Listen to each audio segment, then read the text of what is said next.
Pozdravljeni. Veseli nas, da ste tukaj. Sigurno ste že slišali trditve, da je v začetku 80-ih let nekdanji direktor CIA William Casey dejal: "Vemo, da je naš program dezinformiranja končan, ko je vse, kar ameriška javnost verjame, laž." Ne vem zagotovo, ali je to res rekel, vendar ne moremo zanikati, da se to srhljivo ujema s tem, kar se dogaja v današnjem svetu. Ena najbolj zahrbtnih strategij nadzora nad dojemanjem resnice namreč ni v tem, da bi nam preprosto lagali, temveč v tem, da preplavijo informacijski prostor s takšno količino protislovi, polresnic, laži in zmede, da sam pojem resnice postane krhek in razvrednoten. To je bistvo doktrine, ki lahko rečemo, ko je vse laž. Cilj ni prepričati ljudi v eno veliko laž. Cilj je zmešati toliko različnih zgodb in verzij dogodkov, da ljudje obupajo nad iskanjem resnice. In ko obupajo, se vdajo. Nadzor takrat niti ni več potreben v klasičnem smislu, saj ljudje, zmedeni in cinični, postanejo pasivni in vodljivi. Predstavljajte si, vsak kanal, vsaka spletna stran, vsaka novica je preplavljena s kontradiktornimi pripovedmi. Eno poročilo pravi A, drugo pravi ne A, tretje C. Povprečen človek se prej ali slej preneha spraševati, kaj je res. Jasnost nadomesti zmeda, raziskovanje nadomesti dvom. Ljudje ne vedo več, komu verjeti, zato se umaknejo. Bodisi v apatijo, vse je tako ali tako brez veze, itak vsi lažejo, v cinično prepričanje, vsi so pokvarjeni in lažejo, nič se ne da storiti, ali pa v slepo poslušnost prvemu močnemu glasu, ki obljublja red. Informacija postane orožje.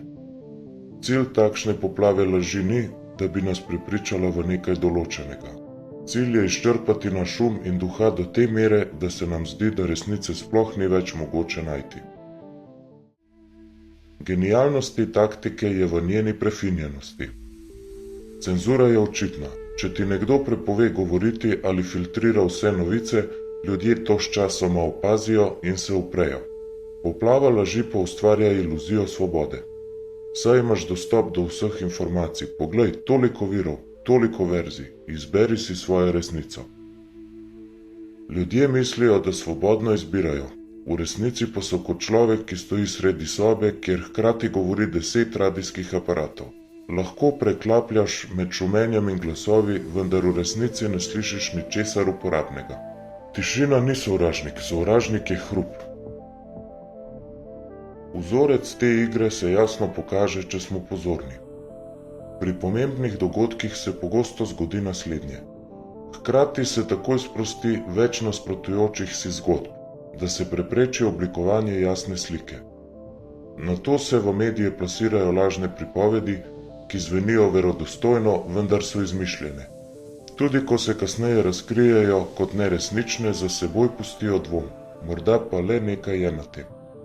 V debatni areni se poveča glasnost ekstremnih glasov, ustvarjajo spektakel iz najbolj absurdnih trditev, da vse skupaj izpade nesmiselno. In resni pomisleki izginejo v senci norcev. Ko kdo predstavi dokaze, se uporabijo že omenjena orožja oznak. To je teorija zarote. Ta je anticepilec, rusofil, fašist, komunist. Karkoli ustreza, da se diskreditira osebo, namesto da bi se soočili z vsebino. Včasih se uporabi delna resnica razkrita na način, ki preusmeri pozornost stran od še večjih resnic. Ali pa deluje kot varnostni ventil za jezo javnosti, ne da bi se sistem dejansko spremenil. Skupaj te taktike ustvarijo okolje stalne zmede. Stanje, v katerem je skoraj nemogoče dokončno razjasniti, kaj se je v resnici zgodilo. Psihološke posledice so, kot rečeno, uničujoče. Družbe, ki so nenehno izpostavljene takemu informativnemu kaosu, zdrsnejo v 3 vzorce: cinizem, polarizacijo ali naučeno nemoč. Cinizem pomeni, da ljudje sklenejo: vsi lažejo, nič ni res, briga me. To se morda sliši kot modrost, da nisi naiven, vendar v resnici pomeni kapitulacijo. Ciničen človek ne ukrepa in ne poskuša ničesar spremeniti, ker je itak vse zlagano. Polarizacija pomeni, da se ob razpadu splošnega zaupanja ljudje zatečejo v ideološke tabore, levi proti desnim, verniki proti nevernikom in podobno, kjer vsaka stran verjame, da ima monopol nad resnico. Družba se razdeli in kar je najbolj tragično, obe skrajnosti lahko dejansko manipulirajo in usmerjajo isti centri moči. Ljudje mislijo, da se borijo proti drugi strani, v resnici pa nobena stran ne ogroža pravih avtoritet, saj so preveč zaposleni drug z drugim. Naučena nemoč pa je tretja posledica. Po dolgotrajnem soočanju z lažmi in prevarami ljudje obupajo nad iskanjem resnice. Sprijaznijo se, da je svet pač tak, da se ni smiselno obremenjevati in spustijo vajeti, odpovejo se odgovornosti in moči delovanja. Pomembno je razumeti, te posledice niso naključni stranski učinki. V tej doktrini so cilj. Cinična, razdeljena in pasivna populacija nikoli ne bo resno ogrozila sistema. Tudi če je formalno ne cenzuriraš, se bodo sami izločili iz igre. Cinični ne verjamejo nikomur, niti tistim, ki morda govorijo resnico. Razdeljeni se med seboj blokirajo. Pasivni pa tako ali tako ne naredijo ničesar. Popolna zmaga za arhitekte kaosa. Dezinformacija kot orožje ni popolna novost. Tajne službe in propagandni oddelki že desetletja, pravzaprav stoletja, poznajo moč psiholoških operacij. V digitalni dobi pa se je ta praksa povzpela na povsem novo raven. Včasih si moral za širjenje dezinformacij imeti agente, tiskati letake in širiti govorice od ust do ust. Danes lahko z enim klikom lansiraš lažno novico, ki v nekaj urah obkroži svet, še preden kdorkoli preveri dejstva. Še več, algoritmi družbenih omrežij poskrbijo, da vsak vidi svojo verzijo laži, svoj personalizirani resničnosti mehurček. Tako dva človeka živita v povsem različnih svetovih, čeprav sta soseda, ker jima algoritmi servirajo popolnoma različne informacije glede na njune profile. To je dobesedno vojna percepcije v najčistejši obliki. Ne le laganje, temveč preoblikovanje same realnosti, kot jo ljudje dojemajo, skozi nasičenje z informacijami, izkrivljanje pomenov in izčrpavanje miselnih zmožnosti.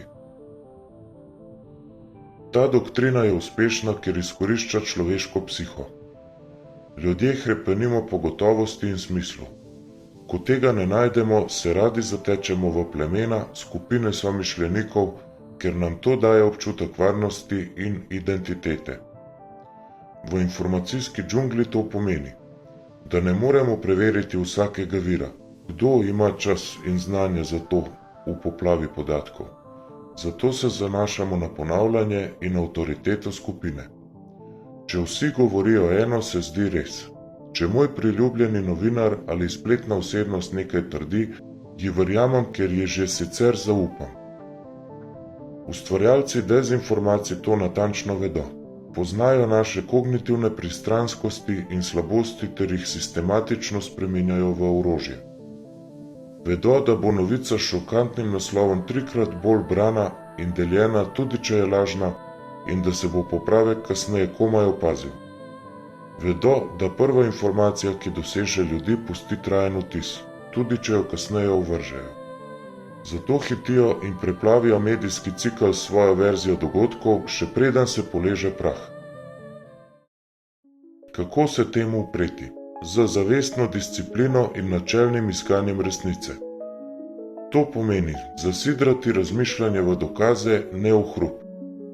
Iskati primarne vire informacij, uradna poročila ali surove podatke, ne zgolj povzetkov na družbenih omrežjih ali bombastičnih naslovov.